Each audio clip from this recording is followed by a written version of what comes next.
Hello everyone, welcome to my channel. চলো আর দেরি না করে ভিডিওটা শুরু করা যাক। আজ ইস্টবেঙ্গল বিদেশিহীন ডেম্পোর বিরুদ্ধে 6 জন বিদেশি নিয়েও 2-2 গোলে ড্র করে। পুরো ম্যাচ জুড়ে ইস্টবেঙ্গল স্লো ফুটবল খেললো। এই ইস্টবেঙ্গলের খেলার সাথে আইএফএ শিল্ডের ইস্টবেঙ্গলের খেলার কোনো মিলই নেই।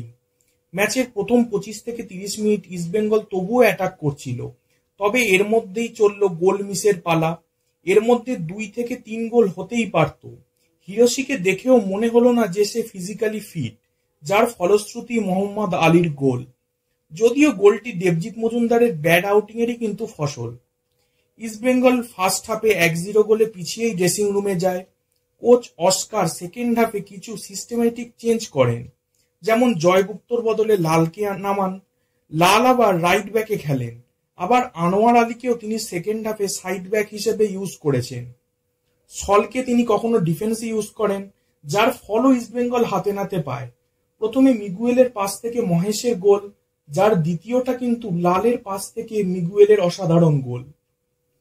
যদিও এই ইস্টবেঙ্গল গোল ধরে রাখতে না পারায় সিদ্ধহস্ত, তা আমরা কম বেশি সবাই জানি। ম্যাচের শেষ মুহূর্তে আবারও দেবজিতের ভুলে ইস্টবেঙ্গল গোল খায়। বড়লোকের বাউন্ডুলে ছেলের মতো জেতা ম্যাচ ড্র করে মাঠে ফেলে এলো ইস্টবেঙ্গল। কিছু প্রশ্ন এই ম্যাচ উঠিয়ে দিয়ে গেল। প্রথম, মিগুয়েল কেন প্রতি ম্যাচে ভালো খেলেও বেঞ্চে বসে থাকবে? দ্বিতীয়ত, হামিদকে কেন রাইট উইংয়ে খেলিয়ে কি কোচ কি ধরনের লাভ করতে চাইছেন? তৃতীয়ত, দেবজিৎ গিলের জায়গায় কেন বারবার?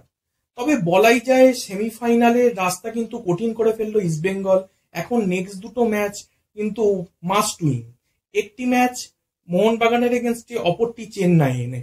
যদি একটি ম্যাচও ইস্টবেঙ্গল হারে বা ড্র করে, সেক্ষেত্রে কিন্তু ইস্টবেঙ্গলের সেমিফাইনালের স্বপ্নই থেকে যেতে পারে। ভিডিওটি যদি তোমাদের ভালো লাগে তবে সাবস্ক্রাইব করো, লাইক করো, কমেন্ট করো, শেয়ার করো। Thanks for watching.